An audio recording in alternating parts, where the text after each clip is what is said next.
আমি বিকারের মধ্যে নিয়েছি সিলভার নাইট্রেট। এখন বাইরে থেকে অ্যাড করছি হাইড্রোক্লোরিক অ্যাসিড, তাহলে সিলভার ক্লোরাইডের একটা হোয়াইট পিপিটি পড়বে। ওকে, এখন দেখো এই পিপিটিটা ইনসলিউবেল, মানে সলিউবেল নয়। এখন যদি বাইরে থেকে অ্যামোনিয়াম হাইড্রক্সাইড অ্যাড করতে থাকি তাহলে কিন্তু পিপিটিটা সলিউবেল হয়ে যাবে এবং পুরো সলিউশনটা কালারলেস হয়ে যাবে। ওকে, দেখো আমি বাইরে থেকে অ্যামোনিয়াম সলিউশন অ্যাড করছি, NH4OH সলিউশন। তাহলে একটু ভালো করে দেখো, বিকারটার দিকেই দেখো যে আস্তে আস্তে সলিউশনটা পুরো কালারলেস হয়ে যাচ্ছে এবং পিপিটিটা ওর মধ্যে ডিজলভ হয়ে যাচ্ছে। দেখো চেক করছি।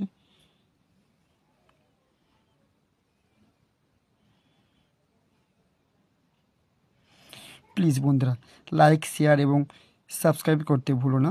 আমি তোমাদের জন্য এত কষ্ট করে ভিডিও বানাই। প্লিজ লাইক, শেয়ার এবং সাবস্ক্রাইব করে দাও এবং পারলে বন্ধুদের সঙ্গে শেয়ার করে দাও।